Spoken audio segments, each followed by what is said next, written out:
Welcome to the Deep Dive. Today, we're going to explore the Thrive in 2025 event. The one from Being Graziosi and Tony Robbins. Yeah, and we're really trying to get under the hood, understand their main message about using your own knowledge, your experiences. To make an impact, Hmm. maybe even, build a business in this thing they call the knowledge industry. Exactly. And we've got some really interesting audio bits from day one. We'll hear from Renee Marino, Dean himself, Jillian TKI, and Tony Robbins, too. We're basically sifting through it all for you. Trying to pull out the key stuff, the actionable insights. So for you listening, the goal here is to help you see what valuable knowledge you might have. And to understand this whole knowledge industry thing, it's potential. Yeah, and maybe tackle some of those limiting beliefs. We all have them. For sure. And then figure out some first steps maybe towards, a new project or just adding something to what you already do. We want those aha moments, the practical stuff, but without drowning you in info. Okay, so let's kick things off with this knowledge industry. What actually is it? Good question. From what they were saying, it's basically taking your skills Hmm. or life lessons, maybe even your passions, Mhm. and packaging them up somehow. So others can learn from you, learn faster. Exactly. Like maybe you're great at sales, or you know all about yoga, or maybe you figured out how to go vegan without losing your mind, that kind of thing. Makes sense. And the size of it, they threw out some big numbers. Oh, yeah. $1 billion a day right now. A day. Yeah. And they're projecting it to hit $1 trillion a year. $1 trillion a year by 2028. That's what they said. The growth is just huge. What's driving that, do you think? It seems incredibly fast. Well, it seems like it's just easier to start now, right? The barriers are lower. Yeah, like low product cost, you don't need a warehouse. Exactly. And it's kind of inflation-proof, tariff-proof. Yeah. It's knowledge. Once people see the value in what you know, it's valuable. Perfect for someone starting out, or even an existing business looking to add something new. And there's been a cultural shift too, hasn't there? Yeah, Dean talked about that. 30 years ago, having a coach was weird. Right. Now it's normal, even cool. People actively look for experts, for people with real experience. Which kind of links to the idea that knowledge isn't just in universities anymore, it's everywhere. In everyday people who've figured stuff out. Like Dean himself. His story's pretty amazing. C student, dyslexia, tough background. Yeah, and then becomes this huge success in this exact industry. And the turning point. Investing in a Tony Robbins course, right. Right. And his friends and family were so worried they actually staged an intervention. Wow. That's intense. Yeah. And his first courses weren't even about mindset. They were about cars and real estate. Which loops back to Tony's point, doesn't it? Yeah. Your mess can be your message. Exactly. The problems you solved for yourself. That's the value you offer others. You give them the shortcut. Boo. Okay, so the opportunity seems massive. Mm-hmm. But for someone listening, how do they figure out their valuable knowledge? That's the key, isn't it? Absolutely. Where do you even start looking? Well, they broke it down into 3 main areas at the event. Okay. First, your career skills. What are you actually good at professionally? Makes sense. Second, those life experiences we mentioned. The messes turn messages. The hard stuff you got through. Uh-huh. The things you learn the hard way. And third, just your passions. Hobbies, interests, things you genuinely love doing and know a lot about. They gave examples, right? Photography, dream interpretation, Even cheese making. cheese making. Wow. See? It could be anything. I like that thought experiment Dean shared. The go back or take the money one. Oh, yeah, the $100,000 versus going back to advise your 20-year-old self. Right. And most people choose to go back. What does that tell you? It says that experience, that wisdom we gain, we value it incredibly highly, maybe more than money. Yeah, we know how valuable that advice would be. We want to save our younger selves the trouble. Which is exactly what this industry lets you do for other people. Offer that guidance. And they tackle the common worries too, right? I don't have enough followers. Or it's too late for me, or tech is too complicated. Yeah, they mentioned that GGAI thing as a way to simplify the tech part. We can circle back to that. But first, they suggested starting with a solution statement. Ah, the I help blank with blank formula. Exactly. Just crystallizing who you help and what problem you solve. Like helping women thrive through menopause or adults go vegan easily. Really forces you to focus. Okay, so you've got an idea of your knowledge. Yeah. What about how you share it? The delivery. Right, the format. They talked about 3 main ways. First up was courses, pre-recorded stuff. Like an interactive book, Dean said. Sell it over and over, lower price point usually. sustainable gardening, legal questions. That makes sense. Scalable. Then there's coaching, one-on-one or groups. More personal, like that example, Crystal, helping people get unstuck. Yeah, direct interaction, tailored guidance. And the third one, Yep. masterminds or groups, These could be live retreats, like in person. building deep connections. Or maybe ongoing Zoom calls, creating a community, wellness retreats, dads connecting with kids, style makeovers, lots of possibilities. Okay, so, Mm-hmm. maybe how? What about the actual content, the lessons? Good point. How do you structure the teaching? They said focus on the main things you'd teach someone to get them to their goal. Like the book writing example. Yeah. If you're helping someone write a bestseller, what are the steps? Identify the reader, nail the title, outline the chapters. Using audio, AI maybe, Yeah.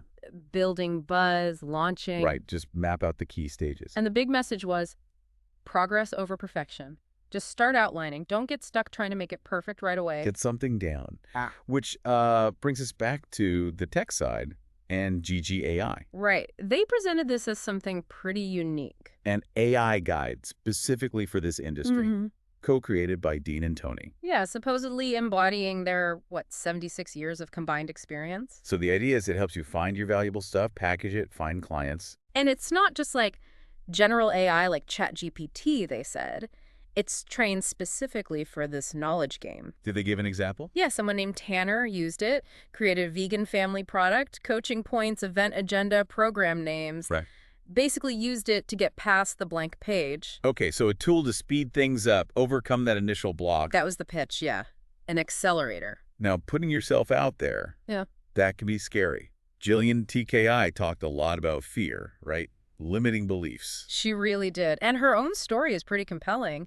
Yoga teacher to say, relationship coach, podcaster, best-selling author. Quite the journey. And she was honest about her early fears. Like, she wanted to help more people than just one-on-one, but the whole digital thing felt daunting. What was her aha moment? Realizing the sheer potential impact, reaching thousands, maybe more online. And she talked about that, who am I to do this? Feeling, imposter syndrome. Oh, yeah. Said everyone feels it. The key, she argued, is having a why that's bigger than the fear. A purpose driving you. Exactly. And she mentioned mentorship, accountability, having support helps push through the doubt. And I thought this was powerful. Oh. The pain of not starting can actually be worse than the fear of starting and maybe messing up. Yeah, the regret of staying stuck versus the risk of trying and maybe having to pivot. Success, she said, is basically not listening to that doubt. Which connects nicely to Tony Robbins' points about impact versus success, doesn't it? It does. He asked, is it about impact or success? And the answer was, You can, and maybe should, aim for both.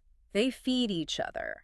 Jillian even shared how surprised she was by the positive feedback, the real difference she was making. And Dean echoed that the work becomes bigger than you. It's about serving the audience, their needs. Okay, so let's get into Tony's framework. The 3 S's of breakthrough. What were they again? Strategy, story, and state. Right. Strategy first, the how. And his point was, we often overthink the how, get bogged down in complexity. Never let the tyranny of how stop you. That was the quote. Yeah. Like fitness, most people know what to do, roughly. Yeah. Lack of a perfect strategy isn't usually the real problem. So what is the problem? That leads to the second S. Story. The limiting narratives we tell ourselves. Like, I'm big-boned, or I've tried everything, or I don't have time. Exactly. These stories create blind spots, scotomas, he called them. They literally stop us from seeing solutions or taking action. Okay, so strategy is the how. Story is the limiting belief. What's the third S? State. Your mental and emotional state. And Tony argued this is the most important one. More important than strategy or story. That's what he said. Because your state controls your story. Ah, okay. How you feel dictates the narrative you believe. Right. And your story then dictates whether you even look for or implement a strategy. Think about how differently you see the world when you're angry versus when you're feeling love or gratitude. Totally different perspective, different actions follow. Makes sense. So state is the foundation. Change your state, you change your story, you unlock strategies. So how do you actually make a breakthrough happen?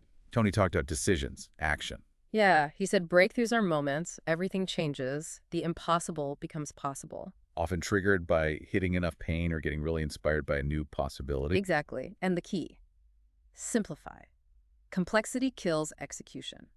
So don't try to figure everything out at once. No. Set a goal first. Something for the next 18 months.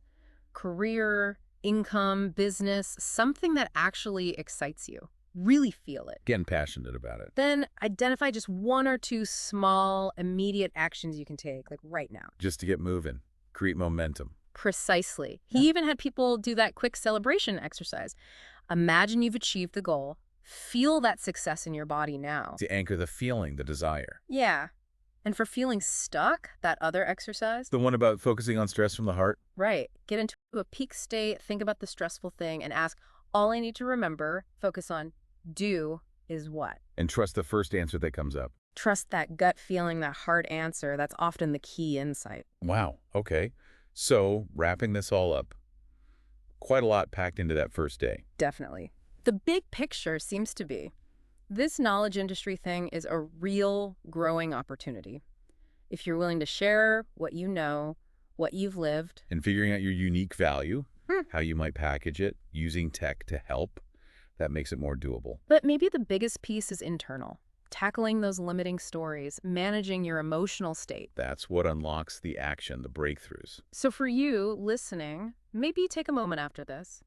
Reflect on your career, your experiences, your passions. Try writing that solution statement, I help blank with blank. See what comes up. Yeah, or just jot down a few teaching points for something you know well. Yeah. What would you tell someone starting out? And even if GGAI isn't accessible, maybe look into how AI can ethically help create content. The principle is there. It's about leveraging tools effectively. Okay, so here's a final thought to leave you with.